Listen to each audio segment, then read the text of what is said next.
welcome. I've had several people comment, you put on a tie. So one, I do what I'm told, and I put on a tie, although that's not usually the work uniform around here. I think we've all been a little more casual after the thing. But two, yesterday, a group of students came up to me. Students are not always the most planful group. It's often a little last minute, right? That hasn't changed. And they said, hey, John, we're doing a thing tomorrow in the homecoming parade. We're all gonna be Secret Service agents. Can you be the president? And so I put on my best presidential, it's even a blue and red tie. I'm trying to cover both sides, right? So I can be the president in the parade here in a few minutes. So hopefully I pulled that off. So, the state of the university. It's Ohio. Thank you very much.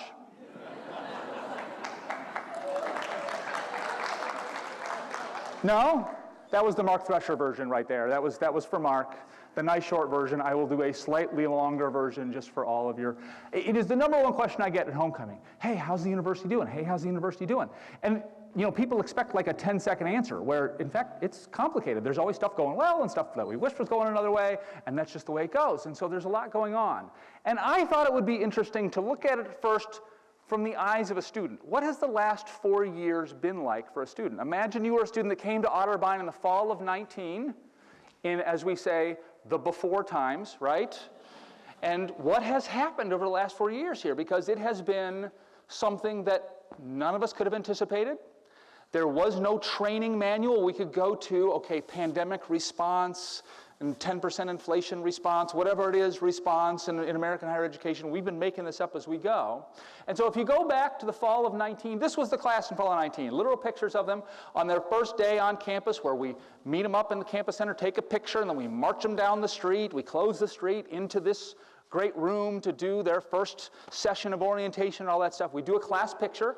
It was raining that day, so we did the class picture inside. You can see they were quite a large, wonderful group of students who then marched in the rain down here.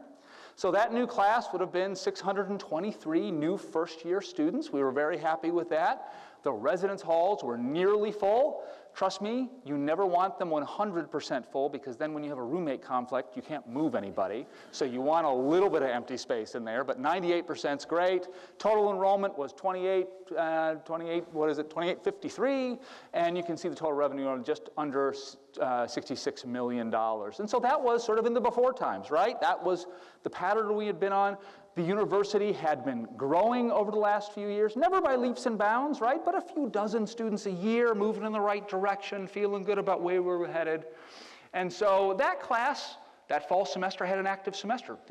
Couple of months into their time here, we actually had a presidential debate on campus, as you might have heard, right? And so our students got to work with CNN and have all these great experiences. We had, in their first few months on campus, we had a visit from Chris Evans, Captain America himself was on campus. They all lost their minds on that. My favorite moment was I'm walking with Chris Evans out of Roush Hall, and a student was there studying at one of the tables and looked up and goes, oh my God, it's Chris Evans, and there's a little freak out moment. Can I get a picture with you? Yeah, sure, he was very nice. And so she's holding up her phone to get a selfie of the two of them, and she goes, do you mind taking it? I'm shaking too much, which I thought was very sweet.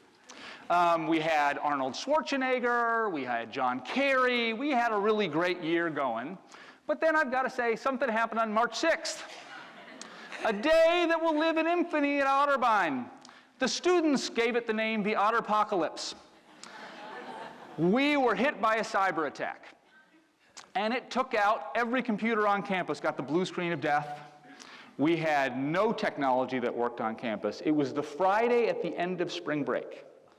And so we had heroic IT and other folks working all weekend long, trying to get back what we could, try to recover from that.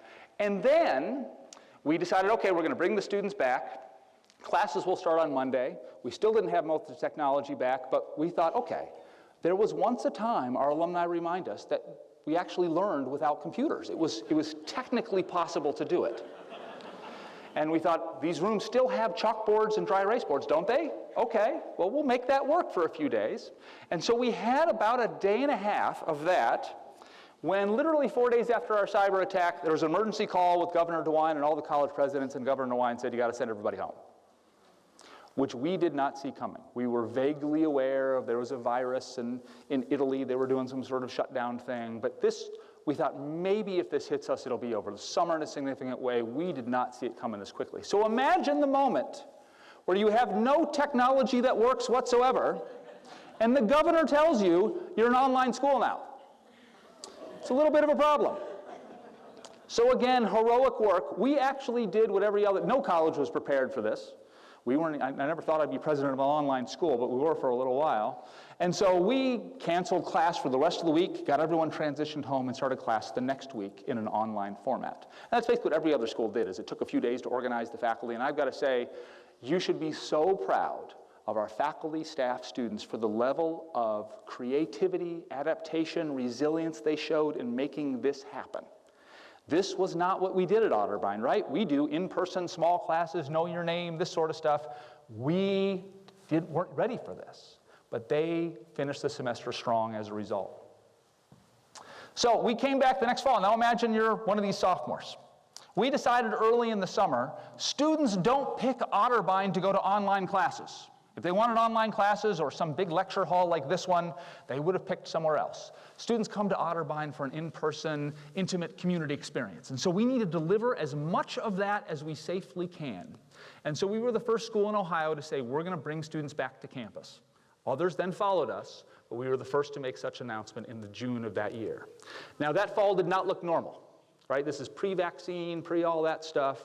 And so we spread out all the classrooms so that we're 6 feet apart from everybody else. The dining hall was takeout only. We did not do sports, fraternities, sororities, all these sorts of things that really make the experience special. We weren't able to do those things. And so you can see the dining hall spread out. We did real damage to the planet with the number of takeout containers we used. I mean, there was just no way around it. And so we did what we did to get students into about a third of the classes were traditional, like in-person classes. A third of them were hybrid, so some online, some in person, and a third of them were all online. Here's what this fall looked like. You can see that class size is a little different, right? 494 new students. You can see residence hall occupancy went from 98% down to below 80%. You can see enrollment, and what you're seeing in this is we would bring in a small class and graduate a big class. And so you get sort of a double whammy in your total enrollment. And then you can see the revenue here. You're actually thinking to yourself, wait a minute, the revenue, that doesn't look bad. What's that? This is the federal government came in to help colleges and students. And so in this year and the next year, and it was the Trump administration and the Biden administration, every sort of aid package included money for higher ed. And so we began to live off of some of that through this tough period. So that spring, we finally got to testing. This is yours truly, getting something shoved up his nose. As a role model for it. We actually did a mass testing event. You should be, again, very proud of the National Guard members of the state of Ohio. We couldn't find enough tests. We didn't have enough professionals to administer tests, but we wanted to test everyone as they came back in January just to make sure that as they're coming into campus, we could isolate those who might have it. And the National Guard came to campus and tested every single student that when you got to campus, the first thing you did was go over to the Clemens Center and get something stuck up your nose. That was job one on campus and kept us safe through that. And that spring, thanks to the testing, we were able to get back to some things. We played every sport that spring at the same time. We almost killed our athletic trainers. I mean, they were everywhere, but we had a spring football season, a spring soccer season. We didn't do the winter and all that stuff. We just did them all at the same time, abbreviated, and also very happy to be part of the Ohio Athletic Conference. We coordinated, so we only played each other. There were no non-conference games because we all agreed on the exact same COVID protocols, so we knew when we played each other, we were all playing by the same rules and keeping each other safe. We also were able to do, this is some pictures of the mass testing events, and this is where we began to vaccinate students. In April, we started to do mass vaccinations. You would understand that the 18 to 22 population was not first in line for the vaccine, so we had to wait our turn. And we finally got a bunch of vaccinations, and thanks to the Westerville Fire Department, came in to do mass vaccination events that we started at the end of that spring. We actually got back to graduation. This was maybe the best day I've ever had at Otterbein and the longest day I've ever had at Otterbein because we graduated in 5 ceremonies, the class of 20 and 21, in 5 ceremonies, spaced out on the football field, but got our graduates what they wanted. We asked the class of 20, because remember, their spring, we sent everybody home. There was no graduation. And we surveyed those graduates and said, hey, class of 20, Do you want an online thing, which you saw some colleges do, or do you want to wait until it's safe to come back and do an in-person graduation? And they unanimously said, Otterbein does things in community. We want to come back and do graduation in person, so we did it for them that spring. It was very cool. So now we're to fall of 21, so about a year ago, right? Here's that incoming class. You will notice the masks. We required vaccination of our students, but we were still using masks nonetheless. But being a nearly 100% vaccinated campus allowed us to do some more things together. And so we got back to things like homecoming and things like that fall. And here's what it looked like. You can see the new student class bounced back up to 568. Not where we would want it to be. We'd want it to be 600 plus, but you can see sort of it's starting to come back a little bit. But you'll notice here that residence hall occupancy does not. And understand that residence hall occupancy isn't just like a revenue thing for us. It's the room and board payments matter. But it's also a student life thing, right? It's students who live on campus retain at higher rates because they're more connected. Like, this is an important student success thing. And we were seeing students say, I'm just not ready to come back to campus. And it's partly COVID, and it's partly financial, right? We were seeing families in some financial stress make the choice to, you can go to Otterbein, but you're going to live at home to save some money. And so you're seeing that happen here. And again, you can see total revenue. That still involves a fair amount of federal aid in that number. We continue doing vaccination events to keep the campus safe as we went throughout the semester. And by spring, we went mask optional. Again, totally vaccinated campus, following the advice of local public health officials. And so you can see we got back to sort of last spring felt pretty normal around here, at least I think. We were back to the big lectures, we were filling rooms up again, we were doing concerts, we were doing all the stuff we would normally do, and it was really great to be back to normal for last spring semester. But see how long that took? And bear in mind, if you were a first-year student in 19, it's not until the second half of your junior year that things start to feel normal again, right? This really had an impact on our students. So now we get to this fall. This is just a couple of weeks ago. This was this incoming class marching down the street together, again, to come start an orientation in here, and they're a great-looking bunch. But you can see we haven't yet bounced back to pre-pandemic numbers, right? We're still in the mid-500s with incoming new students. We're still not seeing them come back to live on campus. There is still a shift in that, and we're trying to figure out what that is. And you can see now the federal aid has run out. Right? There is no aid from the federal government this year. So you can see that impact on the budget and on the total enrollment. And we think now it is not COVID that's affecting student choices and student behaviors. It is the economy in which we find ourselves. When you're facing 8 or 9% employment, mom and dad are going to say, hey, you got to stay at home to save some money. Or you might have to start at a community college or go to a public or something like that. This is affecting student choice now. I guess what gives me solace in all of this is tough, right? None of us signed up for this. No one was wanting these last 3 years to happen. But the reality is Otterbein has been through this sort of thing before. We have been here. We have done that. It's never easy. But we have been through so much worse than this. This is the old Maine fire. This would be the equivalent in 1870 of having Cowan, Roush, Towers, the Science Building all burned down at once. Like you would have lost 2/3 of your campus in one fell swoop.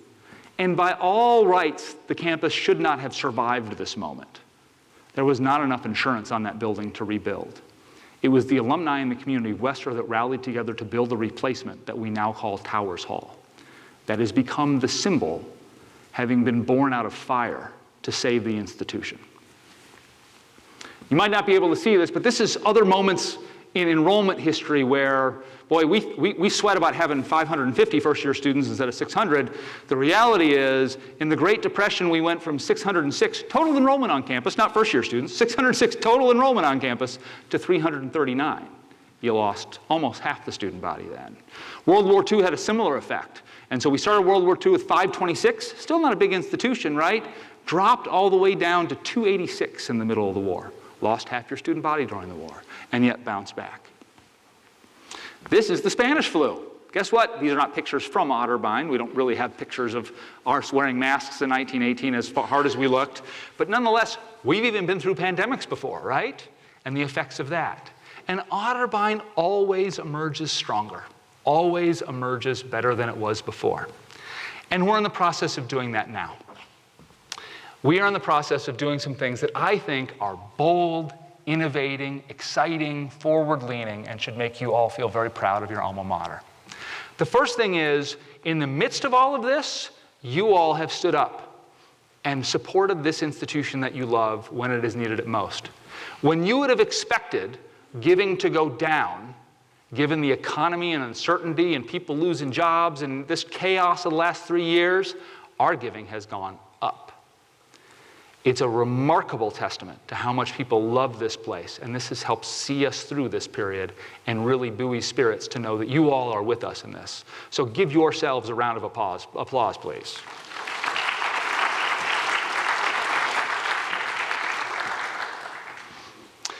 Beyond alumni giving, again, you might not be able to read this, but this is all of the grants we've received. And if you look pre-pandemic, there's some nice ones, $100,000 here and $200,000 there, and those are great. But if you look in 21 and 22, $1 million from the National Science Foundation, $1.2 million from the National Science Foundation, $1 million from the Ohio Department of Education, $1.3 million from the Ohio Department of Higher Education. We have stepped up in terms of our ability to attract these really transformational grants as outside agencies see what we're doing and want to help us serve students. Financial need. This is a chart of the percent of our students in our incoming class that are Pell Grant eligible, that is, low to moderate income students. This is the group that we have lost in the last 3 years. Our growth prior to the pandemic was almost all from first-generation and low-income students. And we should be very proud of the fact that Otterbein, rather than being elitist and only serving students of means, that we are a democratically affordable and accessible institution. And that's where the growth was coming from. If there aren't enough 18-year-olds to go around, you serve 18-year-olds that other schools don't serve. You serve those with financial need. But it's been exactly those students whose families have been hit the hardest in this period of time, continue to be hit the hardest. And so you can see, the percent went up a little bit in smaller classes, though, as the federal government was putting more into Pell and other programs through their aid. That's now over. And we're seeing the economy hit the most vulnerable among us not going to college. And that is a problem not just for those students, it is a problem for everyone in this room. Because if these bright, capable young people don't go to college, we will miss them from our workforce, we will miss them from community engagement, we will miss them from the taxpayer base, we will all suffer if we don't get more of these young people to college. And so that's why we've decided to do something that we think is a little bold. We have made the commitment that if you are Pell Grant and Ohio College Opportunity Grant, OCOG eligible, you can get a debt-free degree at Otterbein University. We will cover the need. You can come here and no debt required, graduate with a bachelor's degree in 4 years. It is exactly what The Ohio State University is talking about doing but hasn't been able to pull off. We're just going to go ahead and do it.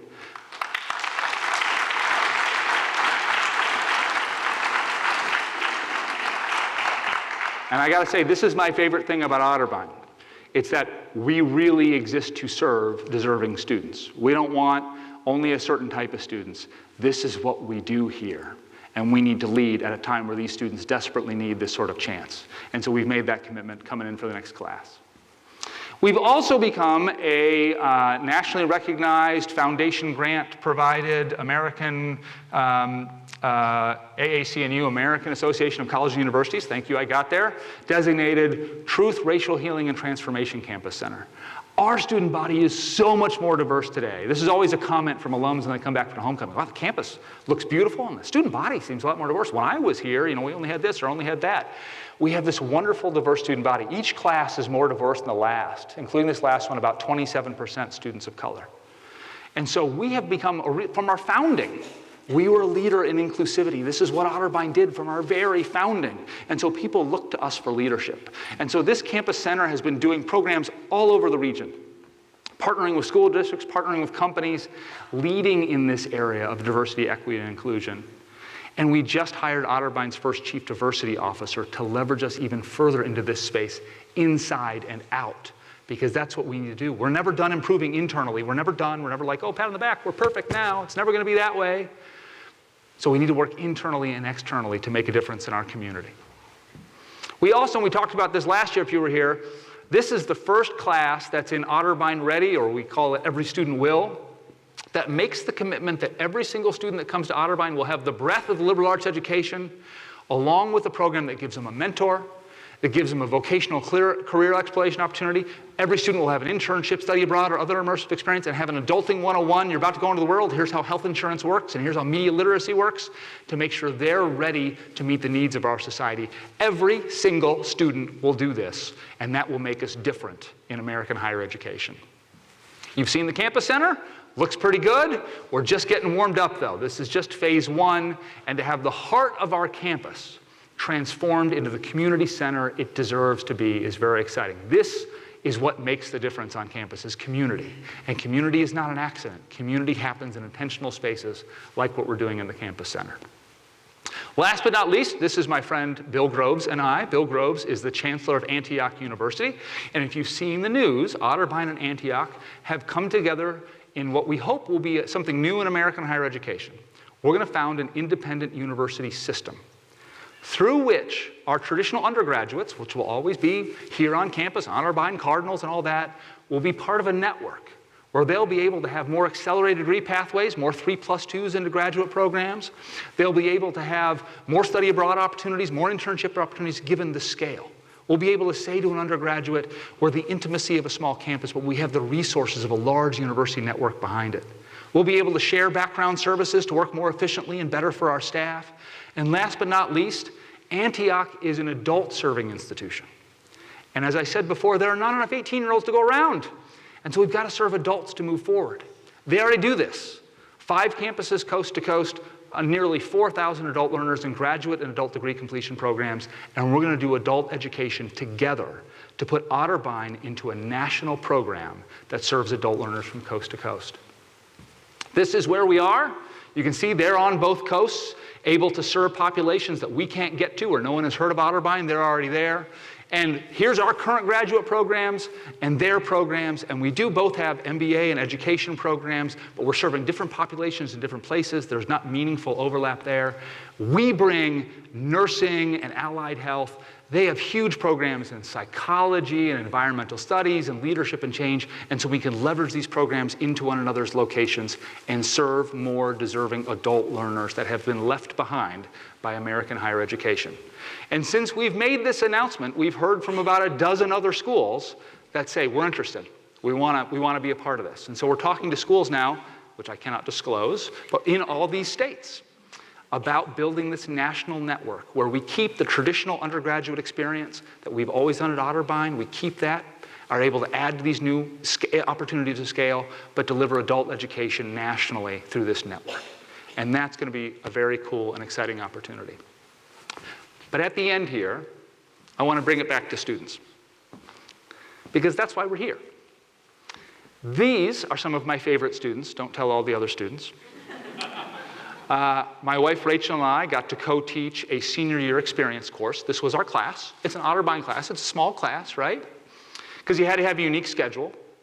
It was a class on civic issues where on Wednesdays, we would go to the Columbus Metropolitan Club. And we would, if you know the Columbus Metropolitan Club, they bring in speakers and panels on whatever the hot topic is of the week. And then we would do readings and do discussions and bring in other guest speakers to our class on campus. And the goal of this class, again, these are seniors, was to have them bring together. I took a physics class, I took an economics class, I took a business class, I took an art class. How do I apply all of that to this issue in front of me now? If we're talking about Columbus downtown development, how is that a political science issue, an economic issue, a social justice issue? Applying all of those things that they've learned to a real world issue was the goal of the class. But here's the story I really want to tell you. These students, we went to our first Columbus Metropolitan Club meeting the first week in January, right? And if you've ever been to the Columbus Metropolitan Club, it's a wonderful organization. They meet at the Boathouse near downtown. They've got this beautiful skyline view out of the back and the windows and all that stuff. And it's a nice building, chandeliers and tablecloths on the tables and servers bringing you lunches and all that stuff. And we're walking into the building, and one of the students mutters to himself in a way that I could hear, boy, that imposter syndrome's coming on really strong right about now. Our students started the semester a little intimidated. Here they are in a room with all the leaders of Central Ohio in this fancy space, listening to speakers, from the governor and all this stuff, and feeling like I don't belong. By the end of the semester, every one of these students had contacts all over the room. We gave them business cards so they could meet people and exchange information. They had gotten job offers from people in the room. And we would spend the end of every Wednesday at the Columbus Metropolitan Club waiting, because I drove the van, for several of our students, because they were engaged in conversation with all their new friends that they had made in Central Ohio. And the lesson is, one, people are more friendly than you expect. The Metropolitan Club loved them. But two, these students were ready. They didn't know it when they walked in that first day in January, but they were ready.